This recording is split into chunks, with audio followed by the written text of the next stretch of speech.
Hello and welcome to the King's Forum podcast show. I have a very special guest with me, Emma Jane. Hi, Emma. Hi, Mike. It's good to be here. Thank you for having me. Yeah, no, you're welcome. Emma is a yoga teacher and counselor, and we're just going to delve into kind of yoga and mental health and kind of her journey and how she got started. So, how did your yoga journey start, Emma? Well, that's a really good question because I could really easily say last year, which is when I started my yoga teacher training. Oh. But in fact, I would say it went back maybe 2 or 3 years ago. Yeah. Which is when I was actually training to be a counsellor. And I was going through a bit of a rough patch in my life, and I decided to go to university to sort of better myself and to further my career. And one day I was passing a Hare Krishna monk in the town that I live called Neath. They have like a market and a fair on every year. Yeah. And he was giving out the Bhagavad Gita, which you have to study when you're learning to be a yoga teacher.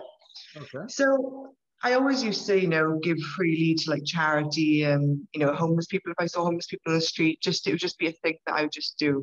But, he stopped me for a chat and he explained that he had these books and he said, if you give a donation, you can have one of these books. And I didn't think anything of it. I was like, okay, that would be nice to have. It's always interesting to hear about other religions. And, I've always found any sort of knowledge as a benefit. So I gave him a donation and took one of these hardback Gitas away, and it sat there on my bookshelf. And then we fast forward then to last year during the first lockdown, and I just kept having all these like signs about being a yoga teacher everywhere. So, it's one of those things when you don't know much about it, you sort of think, oh, that would be nice to do, but it's not like a realistic thing for me, or it'll never happen type of thing. Yeah. But I kept having these signs, and then all of a sudden this course popped up, and I was just finishing my university diploma for to be a yoga teacher. That was distance learning now because of the pandemic. And it was monthly payments online as well, so I could manage it while I was finishing off university. So I thought, you know what, I'm going to do it. It's going to be something else for me to do during lockdown while I was working as a counsellor, finishing off my training as a counsellor, managing the 2 kids. I don't know, I must have been absolutely bonkers, but I thought, right, I'm going to do this yoga qualification as well. So it was a 200-hour yoga teacher training qualification. And fast forward a few months later then, when things started to open up closer in between, summer and Christmas time. Yeah. And I walk through Neath and I see another one of these Hare Krishna monks. And I'm like, oh, by the way, since I saw one of your friends here, a few years ago, and I bought the Bhagavad Gita off him, I started my yoga teacher training. And all of a sudden I found out that I needed it for my yoga teacher training. Like, how bizarre is that? I'll never forget this. And I was speaking to somebody about this the other day. He said, well, when you're on the right path, things will just unfold for you. And they did. So here we are today, fully qualified, left uni with my counselling qualification as well, and getting ready to start my yoga classes. Wow. So what type of yoga do you teach?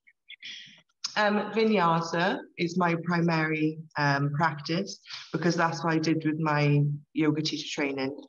But I also do some yin yoga as well. I do a lot of breath work that I incorporate with clients in counselling as well, because my main aim for my career is to basically give a strong link between mental health, but positive mental health, and yoga practice, sort of like the science behind the yoga, so to speak. But yeah, I'm open to all different types of yoga. Like, I want to start a children's and parents class. So people who can't have the time to go to yoga can bring their kids along, and then the children benefit from it as well. When you're a yoga teacher, you sort of continuously personally develop. It's part of being a yoga teacher and being part of the Yoga Alliance as well. So do you feel anyone can enjoy and gain from yoga? 100%. It's, if you're going to consider yoga as a physical sport, which some people do, which is what, yoga instructors are for, because there's a difference between a yoga instructor and a yoga teacher, then, it's one of the most accessible sports available for you to take part in.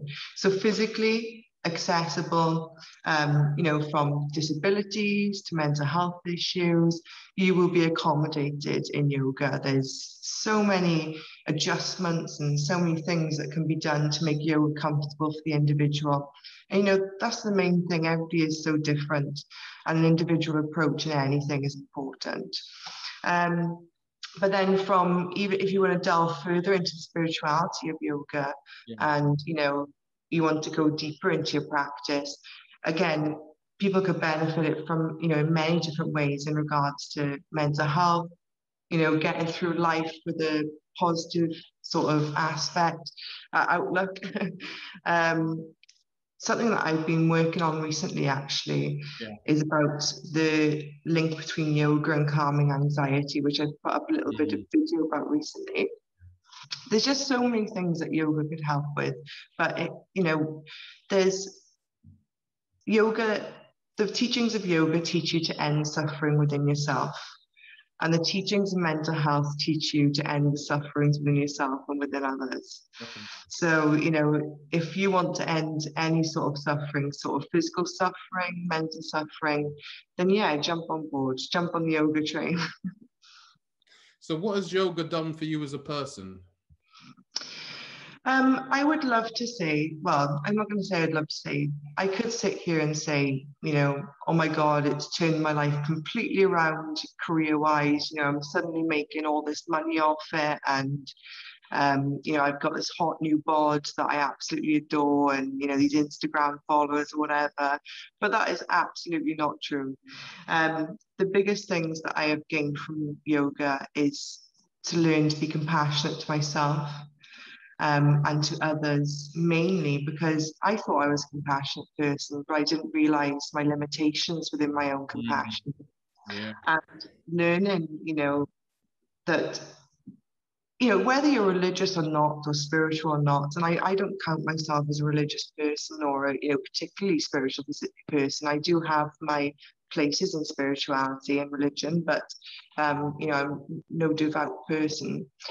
But until I started doing yoga, that my mind was my own prison, and it restricted me from seeing people as who they are. And that's where I was going with it. So even though I'm not, majorly spiritual, majorly religious, I do now see how we're all connected. Whether you want to believe that's on a an ethereal plane, or, whether you want to believe that's a level of conscious, or whether you just want to believe that we're all just human and we're all just here, we're all connected and we're all the same, and we're all deserving of the same too. Definitely. So would you say yoga is more mental or physical?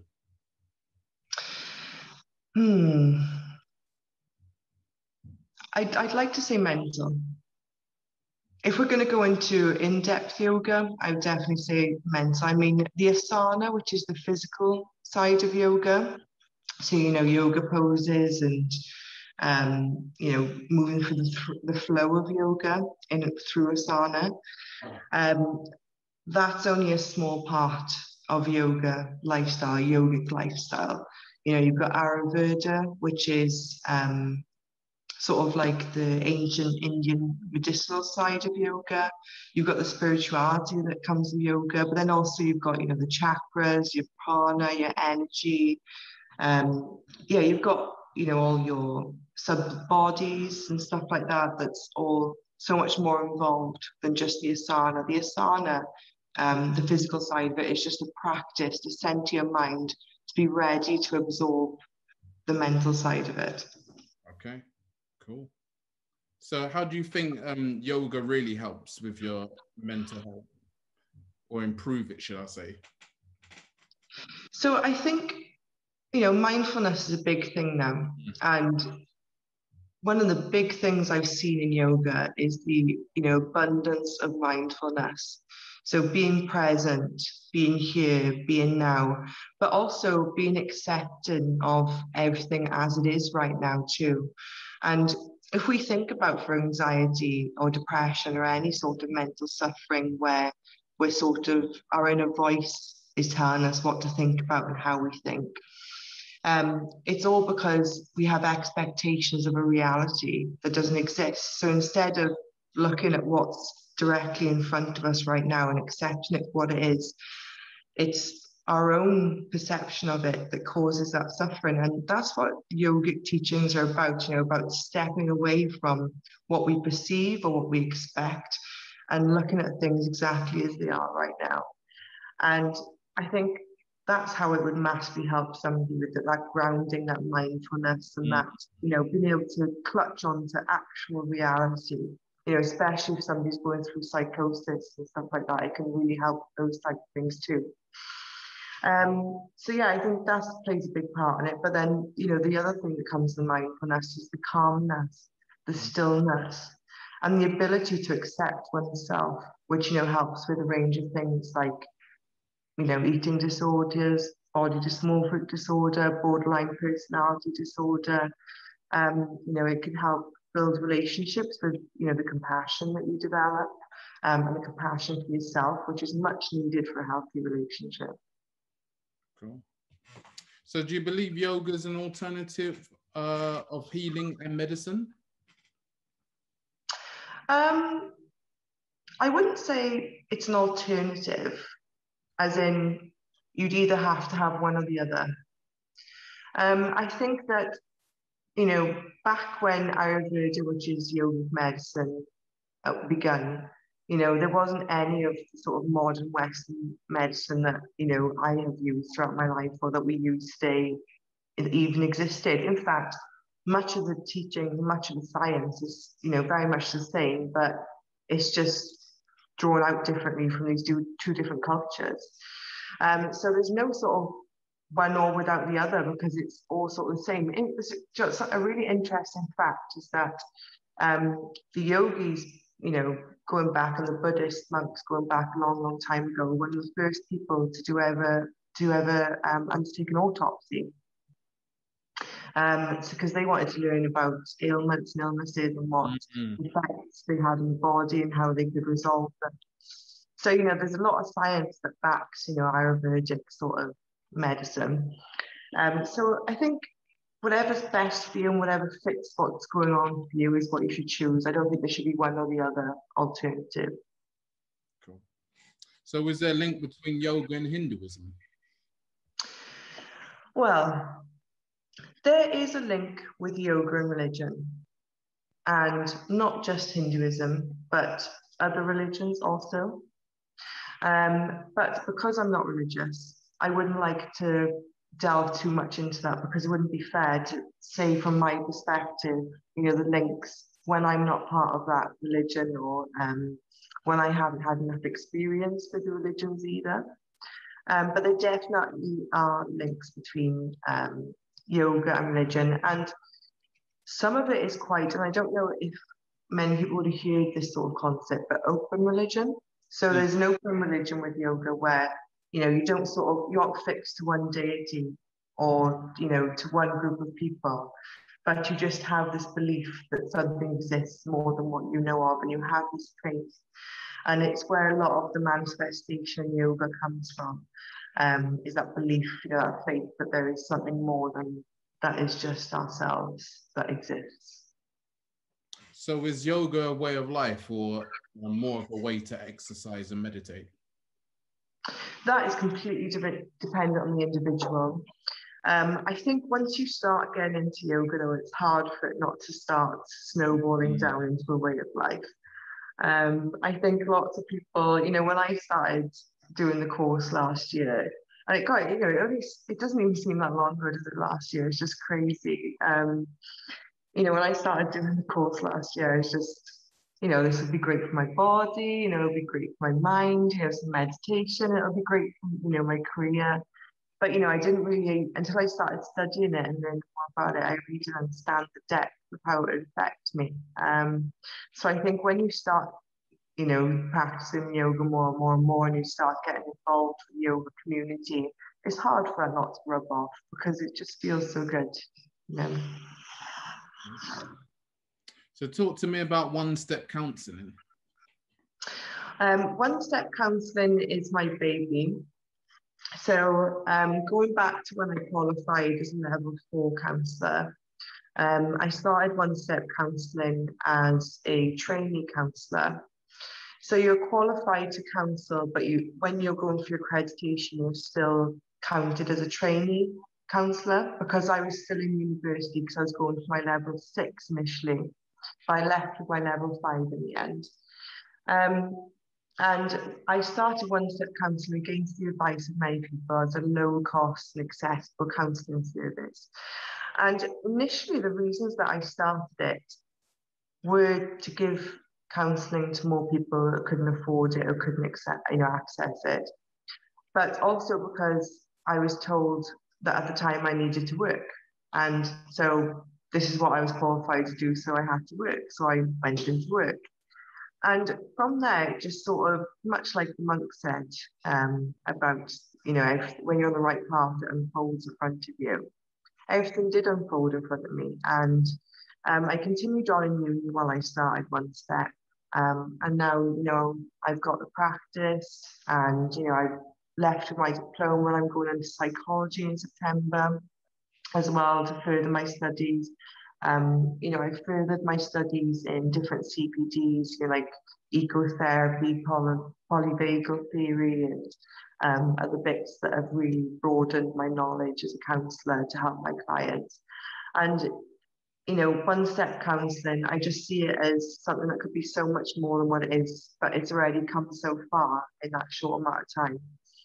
I have been looking actually about turning it into a charity potentially, because I have noticed that even though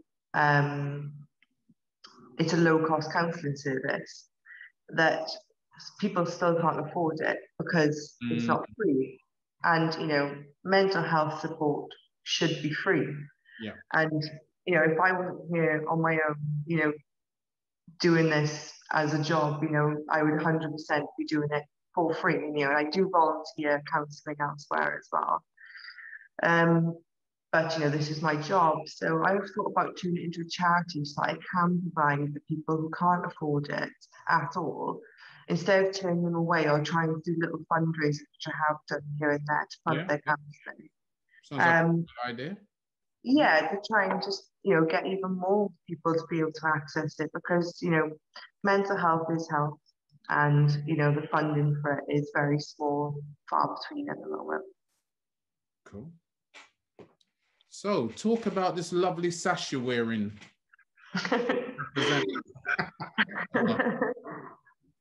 So this is my sash for Miss Galaxy Neat. Can you see that? Yeah, nice. Yeah.